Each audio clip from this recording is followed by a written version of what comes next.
இன்றைய பதிவில் நாம் கோவிலுக்கு செல்லும் போது பிரசாதமாக வழங்கப்படும் பூக்கள், மாலைகளை என்ன செய்யலாம் என்பதை பற்றி பார்க்கலாம். வாருங்கள். நாம் கோவிலுக்கு செல்லும் போது பூ, பழம், தேங்காய், மாலை போன்ற பல பொருட்களை பிரசாதமாக நமக்கு தருவார்கள். பக்தர்கள் வாங்கிக் கொண்டு சென்று கொடுக்கும் பூக்கள், மாலைகள் ஆகியவற்றை சுவாமிக்கு சாத்திய பிறகு மீண்டும் எடுத்து அவர்களுக்கே பிரசாதமாக கொடுப்பார்கள். இப்படி கொடுக்கும் பொருட்களை அப்போது மட்டும் பக்தியுடன் வாங்கி வந்துவிட்டு வீட்டில் கொண்டு வந்து அலட்சியமாக வைக்கக்கூடாது என்கிறார்கள் ஆன்மீக பெரியோர்கள். இறைவனுக்கு சமர்ப்பிக்கப்பட்ட பொருட்கள், இறைவன் சன்னதியில் இருந்து பிரசாதமாக கொடுக்கப்படும் பொருட்கள் அனைத்துமே தெய்வீக தன்மை வாய்ந்ததாகும். கோவிலில் பிரசாதமாக கொடுக்கப்படும் பூக்கள் உதிரி பூக்களாக இருந்தால் அவற்றை தொடுத்து, பெண்களாக இருந்தால் தலையில் வைத்துக் கொள்ளலாம், ஆண்களாக இருந்தால் வாங்கி வந்து வீட்டின் பூஜை அறையில் வைத்து விடலாம். கட்டிய பூவாக இருந்தால் அதையும் தலையில் வைத்துக் கொள்ளலாம். ஒருவேளை அதிகமான பூக்களை தருகிறார்கள்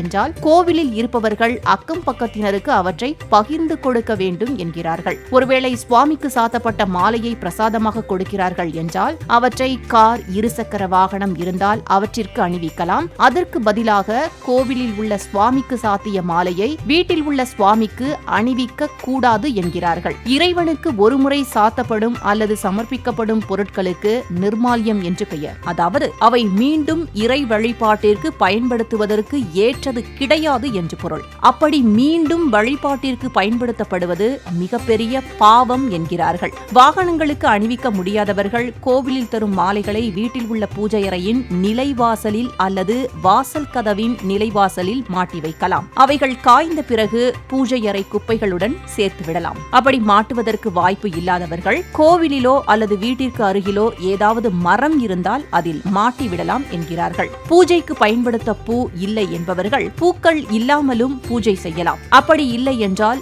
வில்வ இலைகளை வாங்கி உலர வைத்து எடுத்துக் கொள்ளலாம். அவற்றை தண்ணீரில் சுத்தம் செய்துவிட்டு பூஜைக்கு பயன்படுத்தலாம். வில்வ இலை நிர்மால்யம் கிடையாது.